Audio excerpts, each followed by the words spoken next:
সাইয়েদনা ইব্রাহিম বললেন, ঘরের দরজার চৌকাঠ পাল্টে ফেলো। তালাক দিয়ে দিলেন বিবিকে।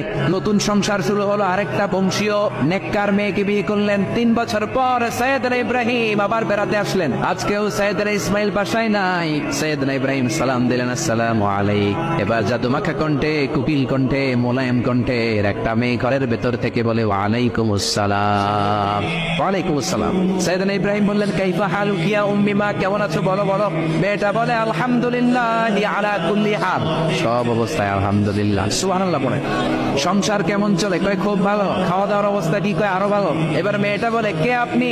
এই মরুভূমির মাঝখানে রৌদ্রের মধ্যে দাঁড়িয়ে দাঁড়িয়ে কথা বলেন, কেউ তো কোনোদিন আমাদের খোঁজ নিতে আসে না, কে আপনি? ঘরে আসেন। সাইয়েদনা ইব্রাহিম বলে, না, আমার পরিচয় দিব না, ঘরেও আসবো না। মেয়েটা বলে, আপনি যদি ঘরে না আসেন আমি কিন্তু রাগ করবো। সুবহানাল্লাহ কোন। জোর করে ঘরে নিলেন, শরবত খাওয়ালেন, খেজুর খাওয়ালেন, রুটি খাওয়ালেন, মাংস খাওয়ালেন। সাইয়েদনা ইব্রাহিম চোখের পানি ছেড়ে দোয়া করলেন, ও মিয়া, এটাও মাইয়া, আগেরটাও বেশ কবাসরা নাই। সাইয়েদনা ইব্রাহিম মাথায় হাত বুলিয়ে দিয়ে দোয়া করলেন আর বললেন, ইদা জা যাওজুকা মিনাল গাবা, তোমার স্বামী যখন বন থেকে ফিরে আসবে, ফাকরাই আলাইহিস সালাম, তোমার স্বামীর একটা সালাম দিবা। ওয়া মুরিহি ইউসবিতা আতাবাতা বাবিহি, আর বলবা ঘরের দরজার নতুন চৌকাঠ যেন জীবনেও না পাল্টায়। চলে গেলেন। ইসমাইল আসলেন। বিবি বলল, নুরানি চেহারা এক আল্লাহর ওলির মতো মুরব্বী লোক আসছিল। মুরব্বী আসছে শুনে ইসমাইল তো ভয় পেয়ে গেলেন। কিরে, আগে তো একটা ঘটনা ঘটছে, ঠিক কিনা? কেমন আচরণ করেছিস বল। বিবি বলে, আপনি ভয় পাবেন না, আমি খুব ভালো আচরণ করেছি, আপ্যায়ন করেছি।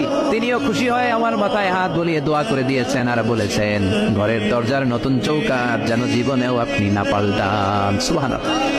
সাইয়েদনা ইসমাইল বিবিকে জড়িয়ে ধরলেন। বিবিকে জড়িয়ে ধরে বললেন, ও বিবি, তুই তো পরীক্ষায় গোল্ডেন এ প্লাস।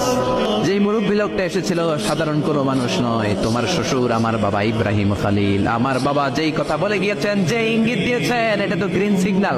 আমার বাবা বলেছেন, তোমার যেন কোনোদিন তাওয়াক না দেই, তোমার যেন ছেড়ে না দেই। এই যে তোমার হাতটা দুনিয়ার বুকে ধরলাম, জান্নাতে যেন তোমার হাত ধরে দুজনে জান্নাতে ঢুকে যা।